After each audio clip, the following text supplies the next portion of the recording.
Hey, I'm Benjamin Curley, and you're listening to the Story to Screen podcast.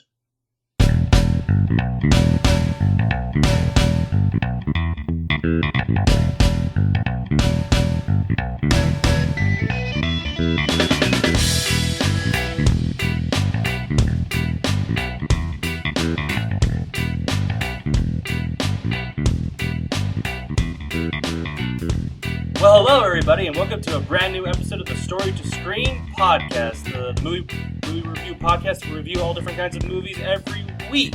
I am your host, Chris. Today, unfortunately, Joshua Ling is not with us today, but today I have a very special guest. He's an old friend of mine. We've known each other many years already. Benjamin Curley, welcome to the show. Hey, Chris, what's up? Doing good. How about yourself? Good, doing great. Okay. Well, go ahead, Ben. Just tell the audience what you do for a living. Well, I mean, my pay the bills job is I work in the controls industry, but my hobby, the one I really want to make a career out of, is filmmaking. And so I produce short films and do commercials for people and so on and so forth. And my website is speedy-productions.com, so you can see any work I've done there.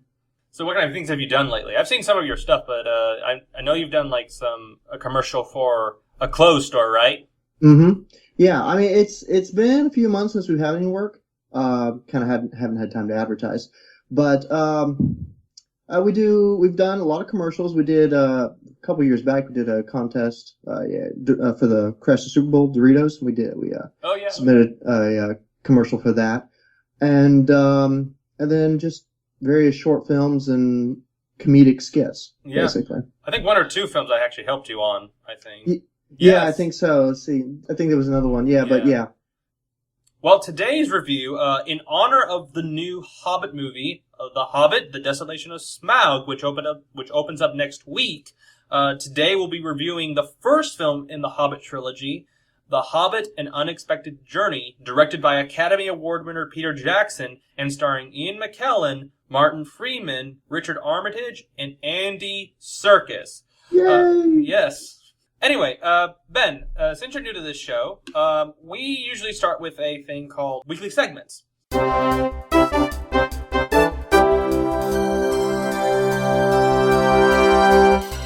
So, have you seen anything good, or do you want to recommend anything that you've seen lately? Recommendations.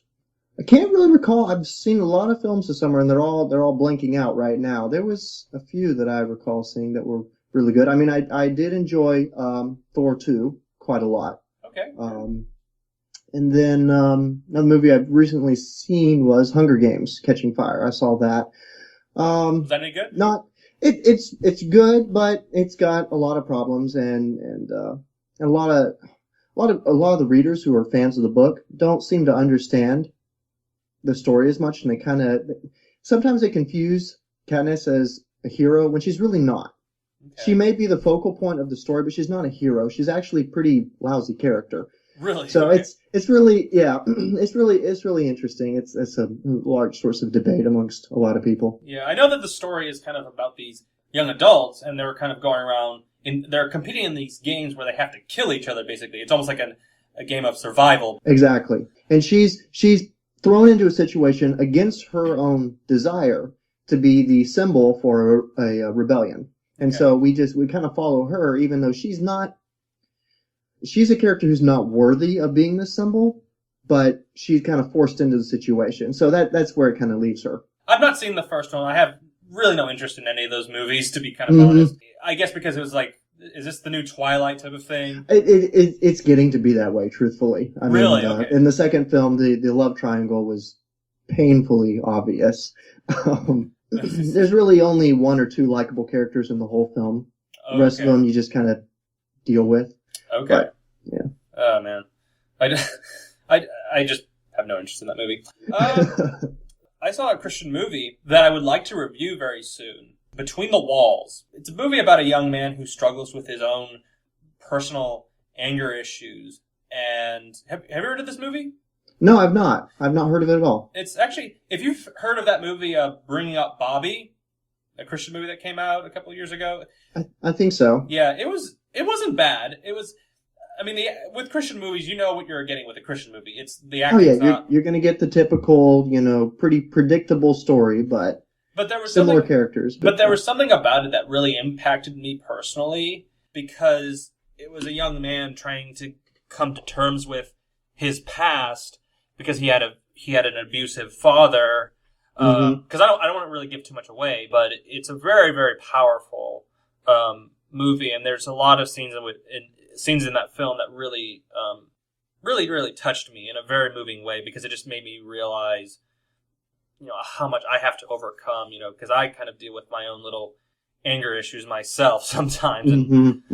Yeah. But not as intense as what the movie does.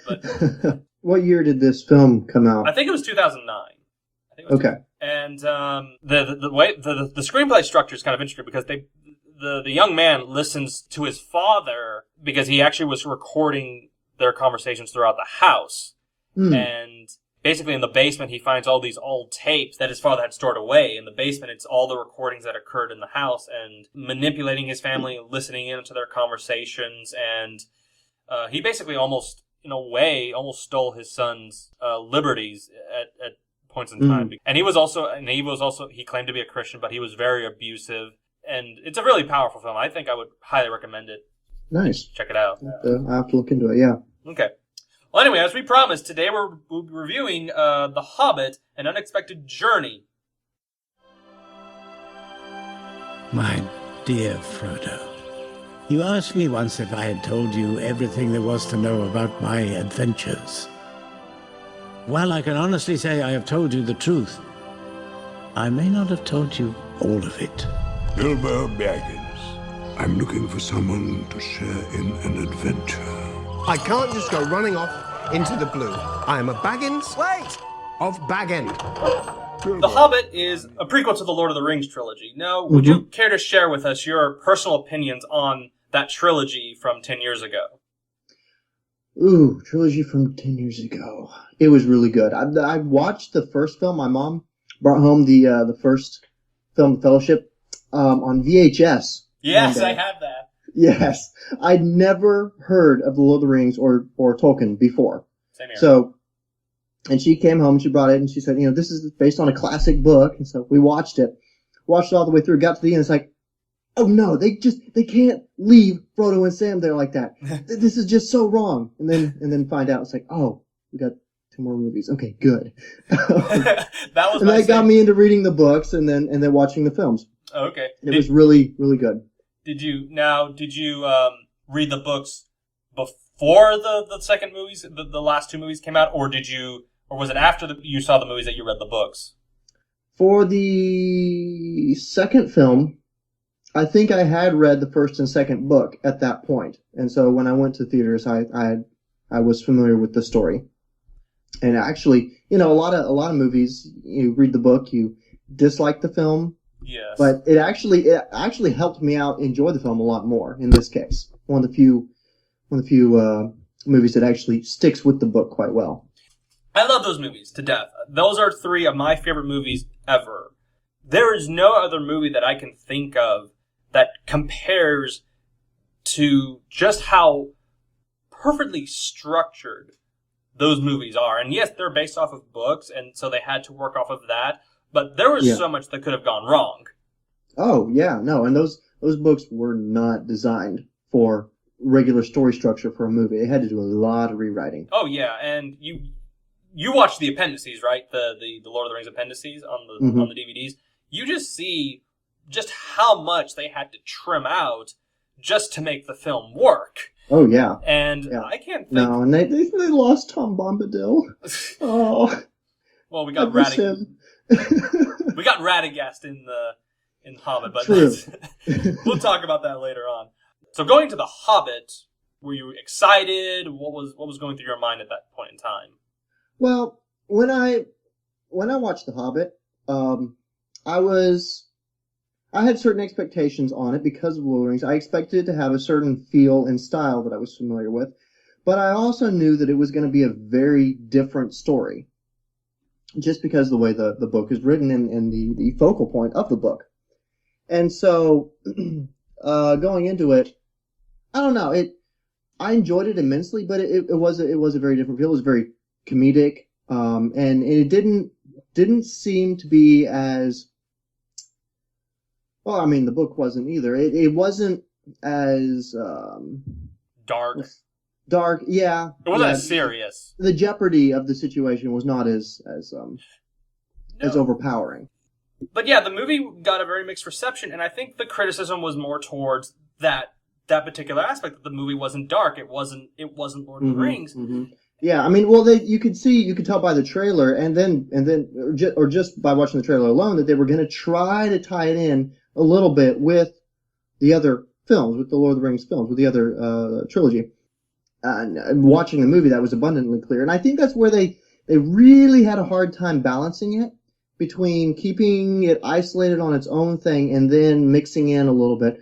I think they honestly went a little bit too far, bringing in points from Lord of the Rings. From the Lord of the Rings, yeah. Okay. But overall, they did a good balance.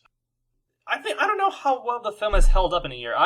It was funny because I watched it not that long ago, and my problems with that film kind of stood out a little bit more this time than they did previously.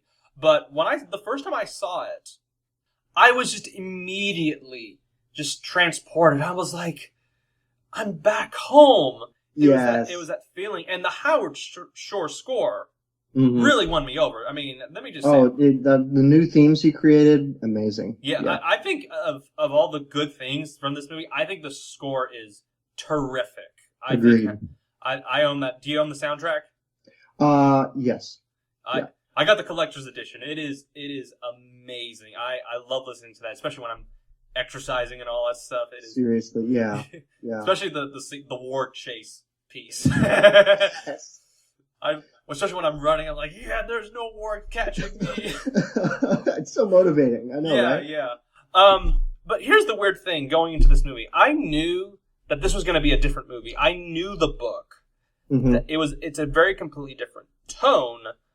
And 2012 was a kind of a bizarre year of films for me because you had, in between the Avengers, which I really liked, and the Hobbit, there were just a lot of these disappointing films for me. You had Prometheus, you had Brave, you had Amazing Spider-Man, you had Dark Knight Rises, you had Bourne Legacy, all these movies. There was a whole bunch of stuff thrown out there, yeah. And while some of them had elements of being good, they were kind of half-baked. Yeah.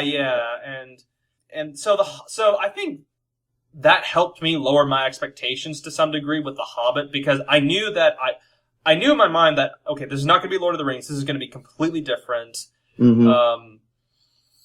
And I gotta say that the final product, while I have I think the overall product, I have mixed feelings about it. I think it's a good addition to a good addition or a good companion piece to the Lord of the Rings universe, but I don't think it's the great film that it could have been. Especially, I agree. Yeah, but I think mainly because that comes down to Jackson's choice of creativity.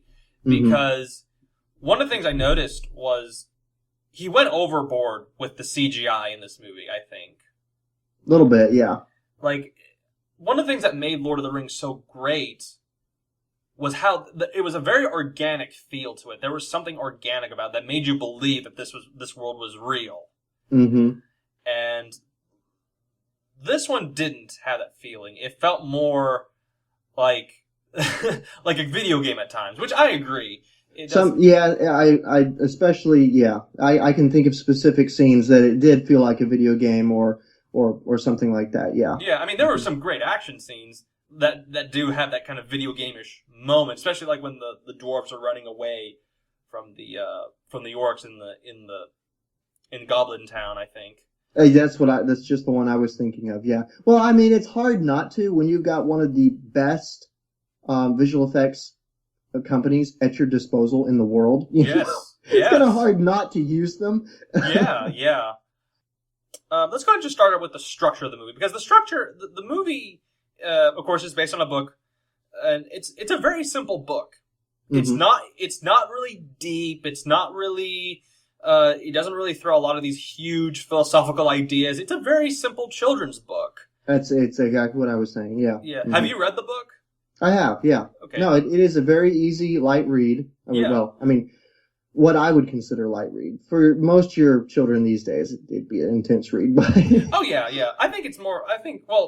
It was always intended for as a children's novel. Exactly. Oh, I'd put it on the same plane as the Narnia books, perhaps. Maybe a little bit more complicated, but same audience. Yes, definitely. And let's start with this. Did you feel like the Lord of the Rings subplot? Did you feel like that? You said you felt that was a little bit heavy fisted into the film, right? I think so. I don't think it integrated that well, and it's simply because The Hobbit itself, the book, was not designed to tie into the story. It was kind of its own completely thing. Separate time period. Yeah. And let me just say this. I like the White Council scene. It was great seeing Saruman and Galadriel and Elrond all in the same scene. I was hoping for all that stuff. I think the reason why I liked it a little bit more was because that was the stuff I was really hoping they would bring into the film. I do agree. I did enjoy seeing those characters. I think they tried too hard to tie it in. Okay. I don't disagree with tying it in. I think that's a good thing from a movie standpoint to tie in to, especially for those people who didn't read the book, who saw the other movies. They need something to latch onto, something to tie the universe together. In Star Wars we have the Force that ties the universe together. Well, here we've got the ring. Yes. So. Yes, definitely. Now, the thing that kind of stood out to me was that Saruman looked like they just put a lot of Botox on his face. I know, right? Well, how much older is he now? What, 15 years? Just about? I actually heard that they went to London to shoot his scenes because he was too old to travel to New Zealand. Yeah. Now, the book is pretty basic. I mean, the first act in the book is basically is everything that the first film encompasses. Mm. And then you've got the second act, which is all about the Smaug stuff, and then the third act is leading up to the Battle of the Five Armies. Do you agree with this whole idea of it being 3 films? I personally like that it's going to be 3 films because that's going to guarantee that Peter Jackson puts in everything that's in the book from a nerd's perspective. Okay. But from a filmmaker's perspective, I think it's kind of a tricky thing. Well, my question... go ahead. Well, it's because he's catering it to the nerds. He's catering it to the people who are fans of the universe, who kind of already know the universe. And it's not really good for a new audience that much. Yeah. Not like the other films were. I pretty much know how the second film is going to end, but my big question is, what can you possibly add to the third film to help it, to lengthen it? Because I don't think that's probably going to be the shortest film of the 6 films, because there's not really that much after Smaug's defeated. No. Well, think about the third Lord of the Rings film as well. There really wasn't that much that happened between the two. You had a lot of breathing space, a lot of conversations going on that was building up to the big battle there at the end. True. But not that much in the way of plot development. Just.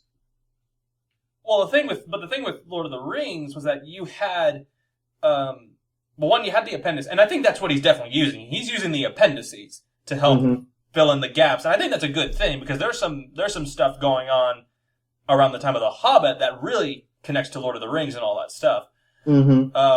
No, it's definitely setting the stage. Yeah. Yes, and I think that's what primarily the third film is going to be more focused on, because there's a huge Sauron-related thing in that third movie that concerns Dal Guldur, the place, the fortress where he's hiding out, basically. Yeah. But yeah, I'm kind of thinking to myself, what else could you add to that third film to help, lengthen it and all that stuff. So I'm excited because, yes, 3 more Hobbit movies. That's going to be awesome. Yeah, I know, right? But at the same time, I'm like, what else can you do? What else can you do? There's not much after Smaug's defeated and all that stuff. Spoiler alert. Yeah. No, I mean, there is a big, There's the Arkansas. There's a lot of political stuff that could go on there immediately after Smaug dies. Yes. There's a huge realm of political possibilities and stuff that can go on, but and then the battle. That's about it. Yeah, well, at least if you stick to the book. If he tries to tie in stuff from Lord of the Rings, there's a lot more directions he could go. Oh yeah, but we talked about this earlier. The theme of greed, because the third act does kind of encompass the climax of that whole thing, the theme of greed. Because we're going to get a little spoilery here, folks. So just because in the book and ultimately in the movie, basically the battle of the five. Well, there's going to be a battle between elves, men, and dwarves because they want ownership of the mountain because they believe they have a right. And there's going to be some really big competition right there. You know, the who is the rightful owner of the mountain, and I think that's where the theme of greed is going to play a big role in that whole thing. So yeah, I can actually kind of see them expanding on those ideas. And right there, actually, honestly, there you're going to have in a way, Bilbo, if they do that, the thing with Bilbo betraying Thorin in a big way, so that's going to throw a rift in the relationship between him and him. So let's talk about the performances. What did you think of the performances in this movie? Like Martin Freeman. I think they cast him real well. I remember watching him in Hitchhiker's Guide to the Galaxy. I enjoyed his performance there. Hilarious. So I think he did an equally superb job here. Did you know that he was long rumored, like back in 2007, even before anything concerning the Hobbit? I hadn't heard that. Yeah, even before the Hobbit was on Peter Jackson's plate that he was officially going to do it. He had been long since rumored to play the role, and it was shocking when they announced we're going to get him. Yeah. And I'm like, wow, are they trying to please the fans, or are they like? So I thought he was really good in the role. I thought he brought so much wit and charm to the role that he's probably my favorite Bilbo Baggins. More so than probably Ian Holmes. I mean, Ian Holmes is great as a great actor. Don't get me wrong. But with what the demands that this younger Bilbo required, I don't think Ian Holmes couldn't do that again. No. Ian Holmes is a little too dignified for that sort of role. It'd be difficult for him to pull off that sort of stupidity. Yeah. But Bilbo in this movie is basically it's the Hobbit, and he's the Hobbit, and he's so used to the confinement, or he's so used to the lifestyle of his home. So to be kind of put out of his element is kind of a great performance in how he portrays that, because he's there in the wilderness. He's asking for, we got to turn around. I left my handkerchief at home. Yeah, exactly.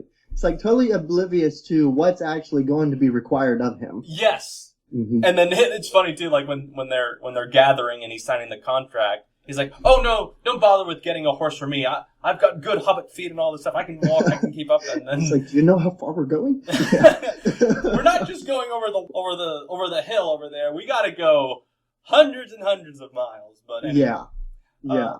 Have you seen Sherlock? No, I've not watched that. He is great. I've thought about it. He is great in that show. There are some problems with that show. But he's really great, and if you like Benedict Cumberbatch, the jury's still out on him. I'm looking forward to seeing what he does, as far as the voice of Smaug goes. Yeah. From what I've heard of the trailer, it's going to be great. I didn't like his role in the new Star Trek film. Basically because I absolutely hated the guts of that Star Trek film. The first one? It just was not delivered well at all. Well, the second one, the Star Trek Into Darkness. The whole Khan thing. Yeah. I really didn't pull that one off at all. I'm honestly under the opinion that those guys are just not very good writers.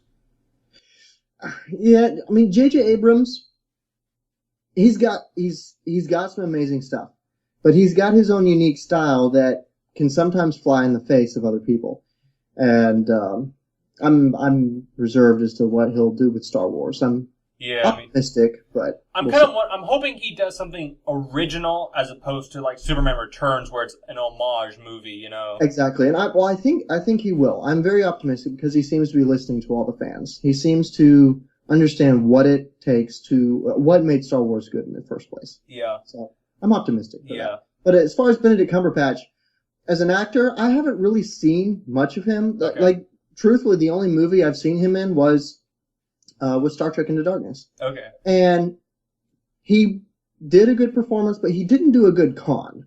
Okay. As far as my idea of what Khan should be. Okay. So I'm reserved on that, but as far as a voice goes, he's gonna do great. He's a great actor. I've seen some of his stuff, but we'll talk about Benedict Cumberbatch next week. Yeah. Are you planning on? I think you're gonna try to. I'm gonna see the midnight showing next week. Okay. Yeah. I thought it was great seeing Ian McKellen again. I think. Agreed. Just when he shows up in that first scene, which where he's talking to Bilbo and all that stuff, I was just won over. Again, I was like, oh. Nice to see a good familiar face again after all these years. Exactly. Yeah. Needed that. And it was such a good, pulling me in, and I love the wide shot between him and Bilbo. Do you remember the shot with him and like where he's standing there, towering over him? And yes. It's just this wide shot. That just reminded me. That just felt like a Lord of the Rings shot. I'm like. That's a beautiful shot right there, and just very reminiscent. Brings us back into what we remember from the previous films, and kind of ties it in. Yeah. Brings us home. Yeah, like you were saying earlier. Yes, and I just loved him in this movie, and that's a role that he like Hugh Jackman's Wolverine. He can just play that role in his sleep now, basically. Yeah. He can play that role. Like on Saturday Night Live or something like that. Seriously, yeah. He can go on to tours as Gandalf now, if he wants to. And he could have... he can do parodies of him going against Magneto or something like that. Easily, yeah. Yeah. Easily. I've liked Ian McKellen. I mean, I don't agree with him as his beliefs and all that stuff, but as an actor, he's always been... he's a very, very good actor. Yes. And I enjoyed his performance in The Hobbit, the way he pulled off a less mature Gandalf, a little more rash, and it was really fresh. I enjoyed that. It was great to see Gandalf the Grey again. It was. Because in the trilogy, he played Gandalf the Grey in the first one, and in the last two, he was primarily Gandalf the White. Yeah. So it was always very serious, very foreboding, and we didn't really get that much fun out of him. No, and this one I actually heard he did not have that great of a time doing these movies because of the overuse of CGI, because they were doing so many green screen, and he wasn't really feeling that experience that he had in the first one. Yeah. So I can understand his criticisms with that, but I think it was only for the opening shot with the bag end stuff. But here's something else I want to talk about concerning the structure. Did you feel like the bag end stuff dragged? That first act is primarily pretty heavy. Yeah, no, it really was. I think that's where it especially Peter Jackson had to find a balance there, because he was trying to do what was similar to Lord of the Rings, where he gave us an intro to it all and kind of explained the universe a little bit, but he also lengthened it a little bit more by catering to some of the geeks and throwing in little nuances or what's the word? Little homages. Yes, yeah, of references. Yeah, references to what we know in the book. Yeah, and then the whole thing about the Sackville Bagginses and stuff. I mean, really hilarious for those of us who know who the Sackville Bagginses are. Yeah, yeah. For the rest of us, for anyone who's seeing the film first time and hasn't watched the extended edition of Lord of the Rings, they're not going to know who those people are. Yeah. And it's not going to have the same punch. It's just going to be, okay, well, whatever, we'll keep on going. Yeah. I think I guess I was like, when I saw it the first time, and I've never felt like it dragged on for me, because I'm always like, I'm still in that mode in that mentality, like, I'm back home because I know where this is leading us. I know what's gonna come. So I'm just taking it all in because I'm preparing myself for this grand adventure. Yeah. I guess. And I understand why people criticize the first act, and maybe it could have been shortened, but how that could have been done, I don't know.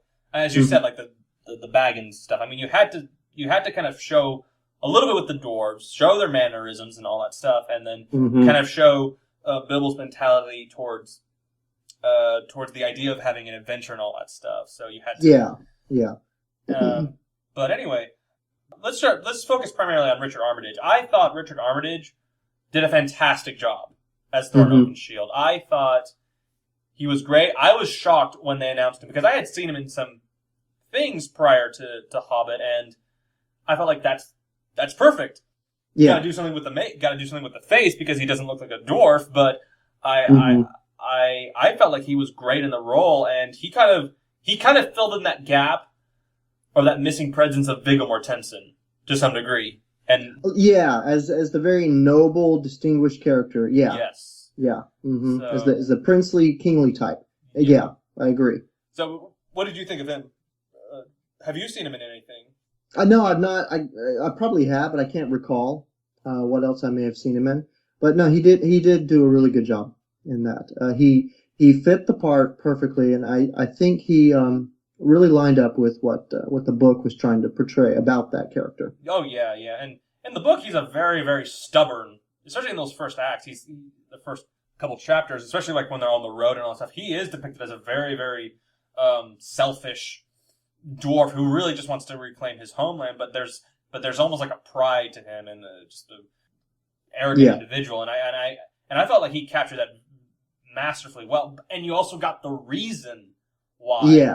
Yes, and I did like that. I did like, usually it's a dangerous game to play with flashbacks, but no, the flashbacks worked there. Oh yeah. I thought. Now, and Andy Serkis.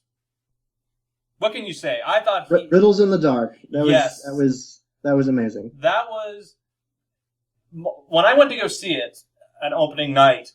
The audience immediately cheered. Oh yeah. Did your audience cheer at that? Oh yeah, we were all fully engaged at that point. I mean, when he just comes out from behind the rock and says, you just hear that voice. Yes. It was. I felt like that was one of the best cinematic moments ever in a theater. You know what I mean? It was definitely one of the most anticipated moments of the whole film. Oh, and we all, none of us could wait for that moment. That was, And Andy Serkis, I mean, that's another role that he could just play in his sleep. Yeah. Because, well, I mean, he has revolutionized the whole motion capture performance aspect. I mean, if you've seen King Kong, you've seen Rise of the Planet of the Apes. I'm looking forward to Dawn of the Planet of the Apes next year. I am too, yeah. The first one was really good, so I'm, excuse me, looking forward to the second one, yeah. But yeah, and if you've seen him in Prestige, when he's in the flesh, he's a really good actor. Mm-hmm. But it was just great seeing that character again, and to actually know that it was actually him. Yes. To know that it was actually him. It wasn't anybody else. It was actually him playing that role. And just the role belongs to him. It totally does. He was born to play that role. Yeah. And it was just so great. And just to hear the comic and the psychological thing again between him and the personality, his twin personalities and all that stuff between, I guess they call him Smeagol and Gollum. Was really great, and just to see Martin Freeman, a new actor in the fold, kind of deal with that. Yeah, it's like well, okay. Because I didn't say anything. Yeah. Because in 2 movies we saw it was primarily Frodo and Sam, but to see another actor kind of interact with him, it was especially that specific moment where everything just changes for that sets up Lord of the Rings in a huge way. I thought that whole sequence was amazing, and you could just see right there the just that desire to kill him.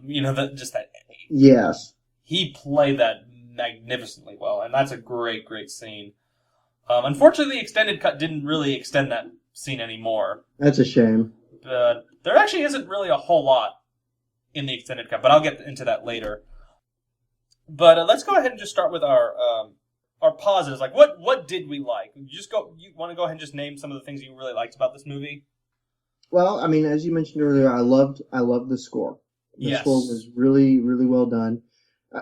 A few quibbles with that we'll get into in a minute, but no, the score was really well done. The visual, it felt like the Lord of the Rings universe perfectly. All their new locations, it still felt like it fit in that realm. Yes. Nothing felt out of place. Oh no. And I loved getting to see more of Rivendell, actually. Yes. That was another moment where I'm like, now the situation how they get there is kind of a little yeah. They just slide into that pit, and then they find themselves back at Rivendell. But go ahead. What were some other positives? I'm thinking. I enjoyed the cave trolls, or not? The trolls. I enjoyed the trolls. The scene with that, where the hobbits or the Bilbo and the dwarves are attempting to outwit them. And yes, that was hilarious. Yeah, I would probably say that's probably the second best scene, right next to the riddles in the dark. I wasn't quite sure how they were going to do that, because with the previous trolls, they were always just giving their normal, monster sounds. But this situation was like, okay, we're going to be hearing, 3 individuals speak. How are they going to do that? Exactly. And did anybody? I think that's where Morgan Freeman really, or not Martin Freeman, really name's too familiar. Really shown there, where he's is insulting the dwarves, like they've got worms. They've got parasites. Like how? And the dwarves are so insulted by this, and then Thorin like, play along, and then and they tell him exactly. And like, I got parasites. And let me start with my positives. The cast, great. As we just talked about, the cast was great. The score, love that score. Mm-hmm. I think it was, and again, as I said earlier, it was that sense of familiarity going back to Middle Earth. It was just that I'm back home type of feel. And I think the script, while it has problems, I thought it was pretty solid for the most part. I thought. But now, did you see it in the 48 FPS? I did not get a chance to. I wanted to, but I did not. Hopefully, I'll find the time to. See, I couldn't really find that for the midnight showing, and the people I was with didn't really want to see it, and so I was going to go back to see it, but I didn't have the time afterwards. Okay. Did you see it in the? I saw it in that, and that's another thing that one of the major criticisms that this movie got was the 48 FPS. Do you remember that? Yes. A lot of people. It's like it's too real or whatever. I will say this: at the very beginning, when you see Bilbo walking through Bag End, that opening shot is really, really fast in the 48 FPS. I'm like, whoa, that looks weird. It looks way too fast. But the more it continued, the more I was able to adjust to it. And like, hey, this is actually not that. It's not that bad as people were making out. It didn't bug me that much. I mean, when we go see it next week, it will be the 24 frames per second. Yeah. But I am going to go see it the way that it was originally shot. The 48. Agreed, and I do agree that that's probably going to be a lot better for 3D, because it gives a lot more frames for the eyes for the polarization to kick in and to alternate between the eyes. So a lot less headaches should occur from that. Yeah. Okay. As much as I like this film, there are a lot of problems I have with this movie. I think Peter Jackson made the wrong choice of going overboard with the CGI. Mm-hmm. He almost used like 80% of the time green screen. Yeah. And that was noticeable. Like, I could tell when they would be like on a set, or like, okay, that's a green screen behind them or something like that. There was an over amount of that type of stuff going on. Yeah. No, he wasn't using bodysuits for the characters anymore. He was pretty much just doing a fully CG character. Yeah. And I did not like the orcs in this movie. Like the goblins and all that stuff. Yeah. I mean, the Goblin King, I thought was you would have to CGI that at least. Maybe. Obviously, yeah. But the fact that they CGI'd all the other orcs, I mean, they look fine, but I'm like, I wanted to see that practical effect. I can tell they're not real. No, I do agree there. It was a little overdone when it comes to CG. Oh my gosh. Azog. Ugh. What's your opinion on Azog? Undetermined at this point. I know he's got a part, and he plays that part well, and he's a good motivating force. And I think I know where this is heading. If he's going to be who I think he is, I'm assuming he's going to be the one that's going to be leading the orc pack in the third film. Yeah. But I'm not opposed to the character of Azog. Don't get me wrong. I like the idea that there's more going out there, and that it gives Thorin a much more deeper personal motivation. Excuse me. Azog is his Sauron, as Aragorn was to Sauron. You know what I mean? Exactly. It's his arch enemy. It's his arch enemy, yes, and it's supposedly he killed his. That kind of thing kind of confused me at first. I'm like, well, who's the father? Who's the grandfather? Yeah, their names are so familiar. But I'm not opposed to the character in concept. I thought the idea was good, but the presentation, and I think this is how I'm going to sum up the movie.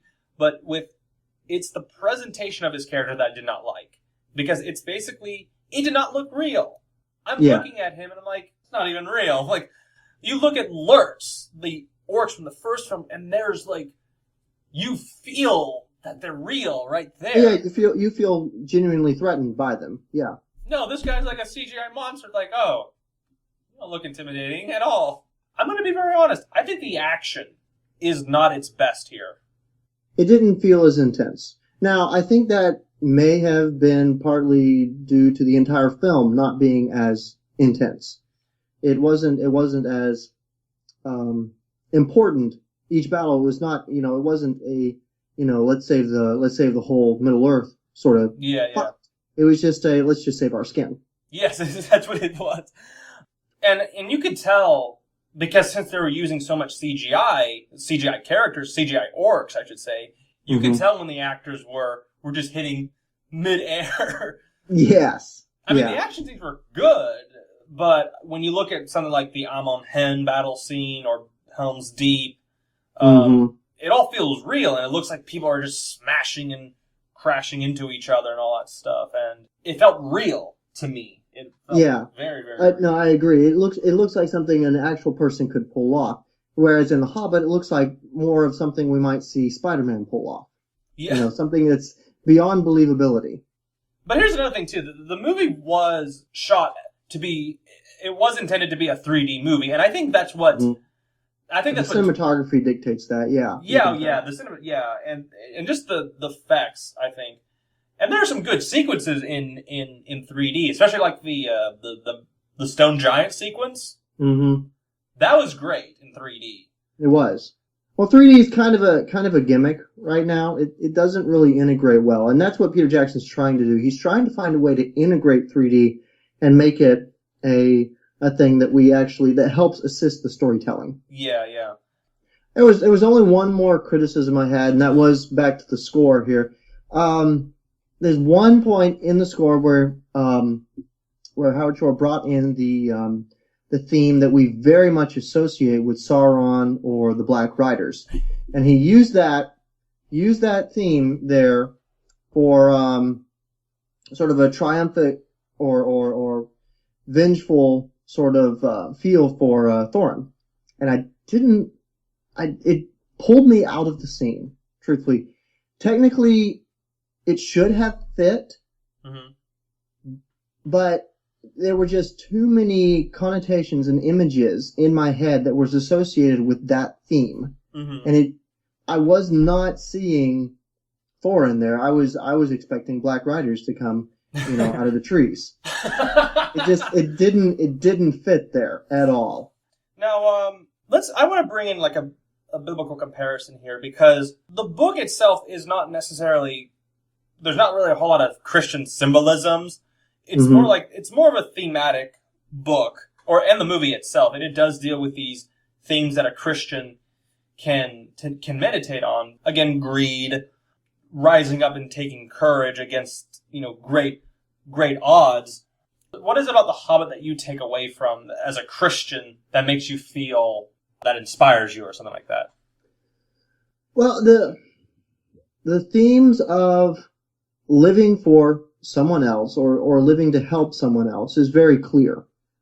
Bilbo obviously does that. He sees that it's not all about him. These dwarves are without a home, and he's got a home, but they don't. And he needs to help them because he's got. So we have that little self-sacrificing element and giving element in there with Bilbo a little bit toward the end there.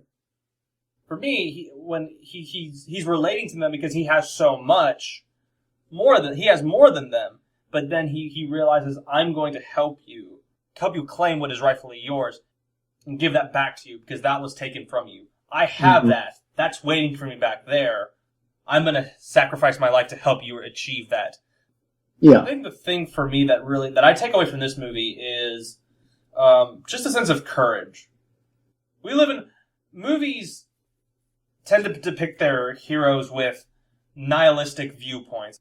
But it was just that sense of just biblical manhood on screen. I mean, I know that these characters are not God-fearing. In this universe, God does not exist.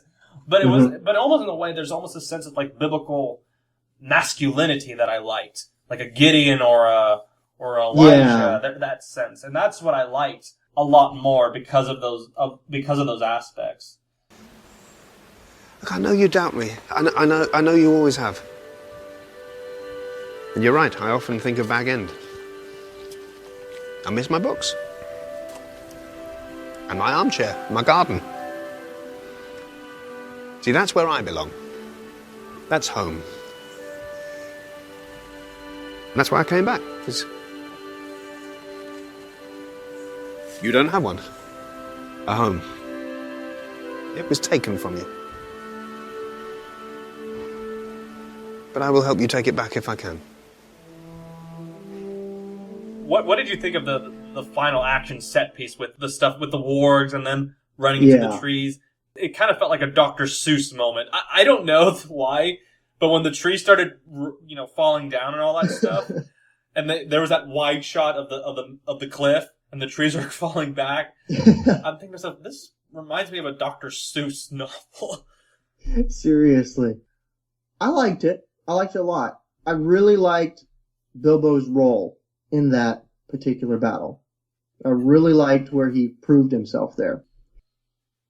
Now, a lot of people seem to criticize the ending where they leave him on the top of the mountain. Like, how are they supposed to get down from there? Or did you look on the side of the mountain and there's actually conveniently a set of stairs? Yes, I did. I liked how the mountain was shaped like an eagle almost, kind of standing there. Oh, I didn't notice that. Going to next week, what are your expectations? Like, what are you excited the most about The Hobbit, The Desolation of Smaug? I am really excited for the Mirkwood sequence. Oh, yeah. I can't wait to see that happening. I'm curious to see what Orlando Bloom does as Legolas. Me too. I'm hesitant about this potential love triangle that's going on with him. I'm doubtful about that, but I'll wait and see. And that's about it. That's what that's the sequence. I'm really looking forward to the Wood Elves. Okay. I'm looking forward to seeing how they pull that off. Now, for me, I'm avoiding everything. I have not read any reviews. I don't want to read any reviews. I'm staying away from everything. I've only seen the first 2 trailers. And okay, yeah. I think the second trailer, while it does continue with the overuse of CGI, I think there's a potential that this one could beat the 2 Towers. Yeah, I think it could be better than the 2 Towers, because the 2 Towers, it didn't. I mean, it had the one really good fight. It had Helm's Deep in there, but it didn't really It didn't progress as much. Well, because I actually honestly see Two Towers more as more of an Aragorn movie than anything else, because it's it's setting up Return of the King for him. Yes. Yeah. And while Two Towers is a lot of character development, not so much plot development, a lot of character development that we would see in in Return of the King, which is good, and that movie is good in that manner. And I like that movie a lot, but it's in terms of where I would rank it, it's actually kind of 3 for me. Number 3, like I mean, it's Return of the King, Fellowship of the Ring, and then Two Towers for me. Like, I'd probably rank it similar. You would rank okay. Now, I'm excited for next week. Are you going to watch all 4 movies before going into the... I don't know if I've got the endurance for that. From Monday to Thursday, I'm going to watch all of the 4 movies, extended versions. Oh, yeah. And leading up to that, because that was an old tradition with the trilogy, and it's been an annual tradition that we would actually watch all 3 films. Oh, yeah. In 3 nights, and now that we're getting... 3 more movies, that's going to be a whole week event right there. Oh yeah. So I'm looking forward to that a lot.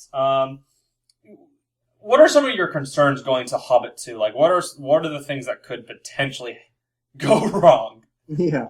Well, I'm worried about a regression in Thorin and Bilbo's relationship. Already? I thought there was going to be more trust there, but what I'm seeing from the trailers, it seems like it went right back to where it did in the first one, where they don't trust each other. Yeah. So that's got me a little bit confused.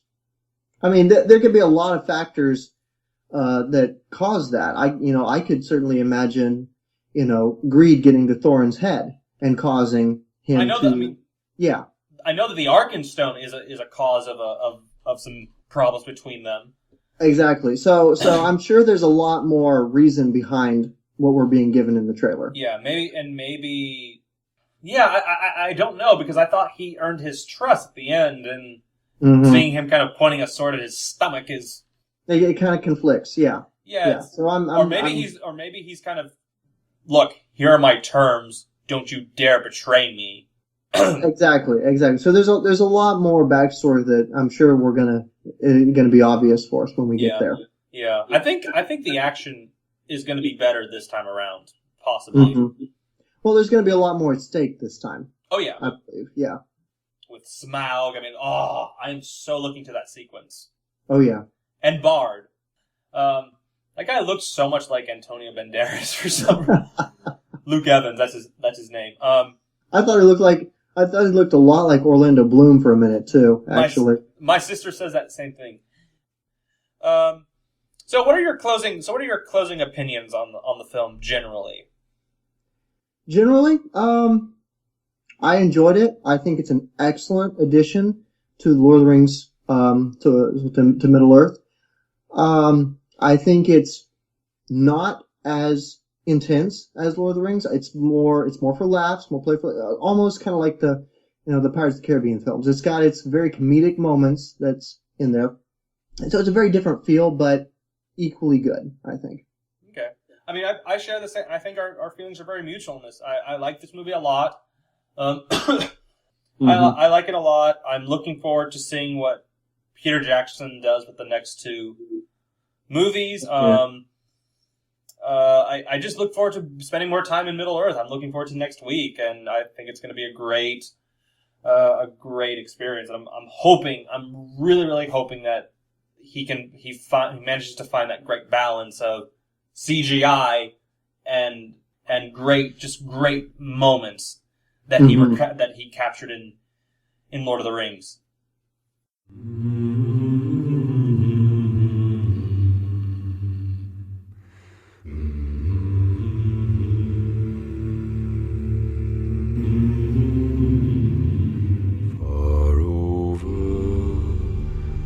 Misty mountains cold, to dungeons deep and caverns old, the pines were roaring on the height, the winds were moaning in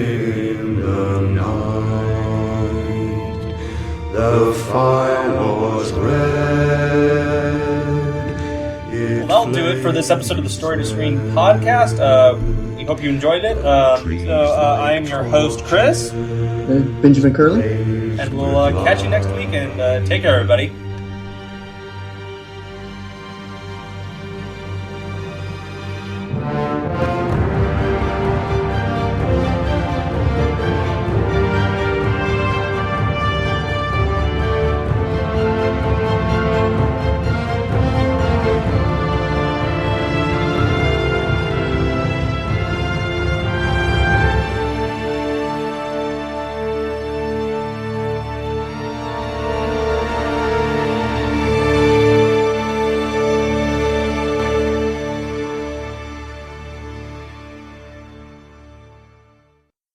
Now say it with some cynicism. Okay. I'm just doing the blooper reel. I know, right? Let's try an accent. Ooh, let's go with Irish. Yes. This is Benjamin Curry, and you're listening to the story of the film. I can't get it. My tongue's all tied in knots. That was funny. One more time.